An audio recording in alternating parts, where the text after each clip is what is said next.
നിത ഫാത്തിമയുടെ വീട്ടിൽ നിന്നും ഇംതിയാസ് തുടരുന്നുണ്ട്.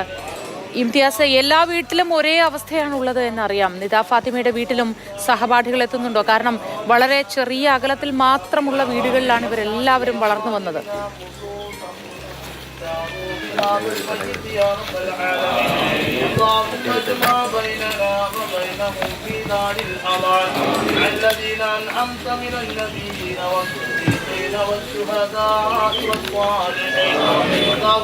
ഇവരുടെ അത്രയും ദൂരം കുറവാണ് ഓരോ വീടുകളും തമ്മിലുള്ളത്. ഇപ്പോൾ നിത ഫാത്തിമയുടെ വീട്ടിൽ പ്രാർത്ഥന നടന്നുകൊണ്ടിരിക്കുകയാണ്.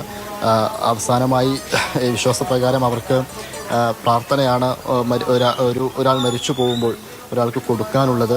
പിന്നെ ദൈവത്തിൻ്റെ മുൻപിൽ എല്ലാവരും ഈ ചെറിയ മക്കളെല്ലാം കുഞ്ഞു മാലാഖമാരാണല്ലോ, അതുകൊണ്ട് തന്നെ എല്ലാം എളുപ്പമാക്കി കൊടുക്കണേ എന്ന് അവർ പ്രാർത്ഥിക്കുകയാണ്. ഈ നാട്ടുകാരെല്ലാം ഒരുമിച്ച് കൂടിയിരിക്കുകയാണ്, ബന്ധുക്കളുണ്ട്, എല്ലാവരും ഒരുമിച്ച് കൂടിയിരുന്നു കൊണ്ടുള്ളൊരു പ്രാർത്ഥനാ സദസ്സാണ് ഇപ്പോൾ നിത ഫാത്തിമയുടെ വീട്ടിൽ നടന്നുകൊണ്ടിരിക്കുന്നത്. ഇതിനിടയ്ക്ക് ഈ നാട്ടുകാരായ ഓരോരുത്തരും ഇങ്ങോട്ടേക്ക് എത്തിക്കൊണ്ടിരിക്കുകയാണ്. നിത ഫാത്തിമയെ അവസാനമായൊരു നോക്കു കാണാൻ ഓരോരുത്തരായ വീട്ടിലേക്ക് കയറുന്നു. അവിടുന്ന് ഇറങ്ങിയ ഉടൻ തന്നെ തൊട്ടപ്പുറത്തുള്ള റിതയുടെ വീട്ടിലേക്ക്, ആയിഷയുടെ വീട്ടിലേക്ക് വന്ന നാട്ടുകാർ ഓരോ വീടുകളിലേക്കും കയറി ഓരോരുത്തരെയായി കാണുകയാണ്. അല്പസമയം കഴിഞ്ഞാൽ ജുമാ മസ്ജിദിലേക്ക് മയ്യത്ത് നമസ്കാരത്തിനായി അങ്ങോട്ടേക്ക് കൊണ്ടുപോകും. ശേഷം കബറടക്ക പരിപാടികളും നടക്കും.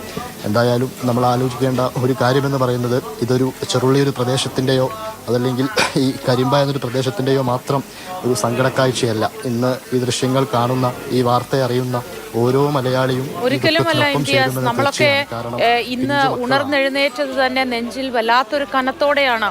എന്താണ് അവരുടെ അന്ത്യയാത്ര, എങ്ങനെയാണ് ആ വീട്ടുകാരൊക്കെ എങ്ങനെയാണ് ഇത് താങ്ങുക തുടങ്ങി നിരവധി ചിന്തകളിലൂടെയാണ് നമ്മൾ കടന്നു പോയിക്കൊണ്ടിരിക്കുന്നത്. ഈ വേർപാട് ഓരോ മലയാളിയെയും ഉലച്ചു കളഞ്ഞിരിക്കുന്നു. ഒരു രാത്രി വെളുത്തപ്പോൾ അവരില്ല എന്ന സത്യത്തിലേക്ക് പൊരുത്തപ്പെടാൻ നന്നായി പാടുപെടുന്ന മലയാളികൾ, കുടുംബാംഗങ്ങളും സഹപാഠികളും മാത്രമല്ല,